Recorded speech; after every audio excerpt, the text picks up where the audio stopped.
Et on vient d'en discuter avec Philippe Fournier. Les chances du NPD au Québec sont plutôt minces. Les néo-démocrates ne détiennent qu'un seul siège dans la province. En fait, c'est celui de Rosemont-la-Petite-Patrie dans la région métropolitaine. On termine justement ce soir notre tournée des représentants des principaux partis dans la course avec François Choquette, qui est candidat du NPD dans Drummond. Bonsoir, M. Choquette. Bonsoir, Mme Bégin. Pour poursuivre avec les sondages, le plus récent, celui de Léger, accorde 10 % au NPD dans les intentions de vote au Québec. C'est à peu près la même chose, finalement, qu'en 2019. Pensez-vous toujours faire des gains au Québec lundi soir? On ne désespère pas. On est sur le terrain, on travaille fort, on fait du porte-à-porte. J'ai de plus en plus d'appui. Moi, par exemple, dans Drummond, j'ai des gens qui m'appellent, qui disaient auparavant, j'ai voté libéral, mais cette année, je vais voter NPD. Même chose pour des gens qui me disent, moi, je vote à bloc, mais maintenant, je vais voter NPD. Donc, oui, on a encore de l'espoir. Et puis, la campagne n'est pas finie. C'est pas fini. Le dernier sondage, c'est un cliché, mais c'est vrai, c'est le jour de l'élection. Justement, la campagne du NPD semble pas avoir vraiment décollé au Québec, autant en tout cas qu'en Ontario, par exemple, ou en cours de campagne. Les néo-démocrates ont gagné des points quand même pas mal dans certains sondages. Comment vous qualifiez la campagne du NPD au Québec? Quand même, c'est une bonne campagne. En général, on a déposé notre plateforme Québec, qui n'est pas quelque chose de léger. C'est quand même important. On a reformulé, plutôt on a redit de nouveau qu'on allait laisser la province du Québec se retirer de certains programmes avec pleine compensation. Ça, c'est extrêmement important. M. Legault l'a demandé.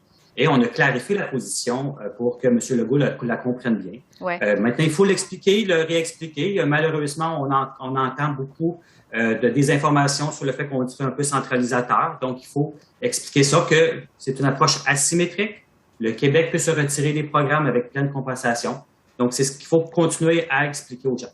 Sur la position de votre chef, Jock Meeting, qui s'est prononcé, on sait, contre la loi 21 sur la laïcité de l'État, est-ce que c'était un handicap, je dirais, dès le départ pour le NPD au Québec? C'est-à-dire que notre position sur ce projet de loi est claire, et c'est clair aussi qu'on ne se mêlera pas des juridictions provinciales. Pour le moment, c'est pas quelque chose qu'on entend vraiment sur le terrain. Ce qu'on entend sur le terrain, c'est plus, est-ce qu'il va y avoir plus d'investissement pour la santé? La pénurie, par exemple, des infirmières. Qu'est-ce qu'on va faire pour justement investir en santé? C'est l'abordabilité, le coût de la vie qui est cher. On parle, par exemple, des logements. Dans Drummond, les coûts des logements ont explosé également. Et encore la semaine passée, j'en parlais avec des citoyens qui me disaient ça coûte très cher les logements. Puis pourtant, à Drummond, c'était abordable auparavant. Donc, c'est plutôt des thèmes qu'on entend, l'abordabilité, le coût de la vie et également des logements moins chers qui vont avec ça.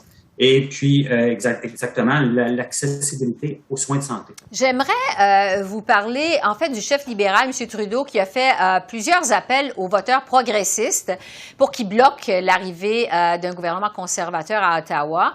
M. Trudeau qui a demandé à plusieurs reprises aux électeurs potentiels du NPD de voter libéral plutôt que voter NPD. Quel impact cet appel de M. Trudeau pourrait avoir dans l'isoloir lundi, selon vous? Je pense que les gens qui sont déjà convaincus, puis qui ont compris, puis qui sont déçus des libéraux, ils ont compris que les libéraux, oui, offrent des belles promesses, par exemple, mais ils se décident tout le temps à la dernière minute, puis c'est plus électoraliste que réellement senti. Ce ne sont pas des valeurs qui sont senties. On parle de la petite enfance. Nous, la petite enfance, là, les garderies, on avait ça dans notre programme en 2015. Et on a demandé, on a exigé des libéraux qu'ils le fassent. Et finalement, ils le font comme mesure électoraliste, malheureusement. Ouais. Pour l'environnement, on ne peut pas dire qu'il y a eu des gains en environnement avec les libéraux. Malheureusement, on a continué à augmenter nos émissions de gaz à effet de serre. On a subventionné encore plus le secteur pétrolier et gazier que les conservateurs. Alors, on a des choses encore à améliorer. Ça, c'est le NPD qui peut le faire. Oui. Un mot sur le débat qui portait sur les enjeux francophones au pays, débat qui s'est tenu hier soir et auquel vous avez participé vous-même. Vous étiez le représentant du NPD. C'était un premier débat sur les enjeux francophones au pays. Qu'est-ce que vous pensez du fait qu'on ait aussi peu parlé des enjeux francophones dans cette campagne électorale? C'est décevant. La langue française, la culture française, la francophonie canadienne, c'est extrêmement important. Ça fait partie de notre identité, de notre culture, les deux langues officielles. Bien sûr, avec les peuples autochtones, c'est extrêmement important de voir cet ensemble-là de qui nous sommes, notre identité. Et je félicite Radio-Canada pour leur initiative d'avoir ce débat une première fois, et j'espère que ce ne sera pas la dernière, et je souhaite que tous les chefs parlent plus de la francophonie canadienne et de nos langues officielles. C'est extrêmement important. Ça fait partie de notre culture, de notre identité. Il nous reste quelques secondes. Je veux parler de vous plus précisément. Bon, vous avez été député néo-démocrate dans Drummond de 2011, je devrais dire, à 2019, quand même pendant 8 ans. Vous aviez remporté l'élection dans la vague orange de 2011, mais perdu lors de la dernière élection en 2019. Qu'est-ce qui vous a poussé à vous présenter de nouveau cette année dans cette circonscription à Drummond?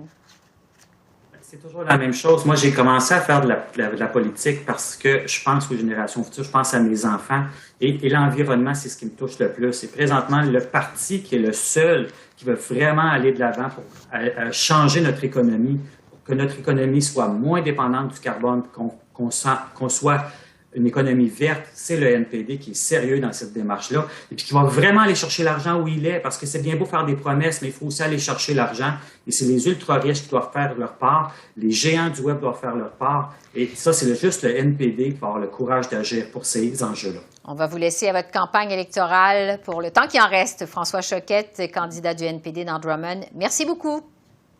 Merci beaucoup, Mme Bégin.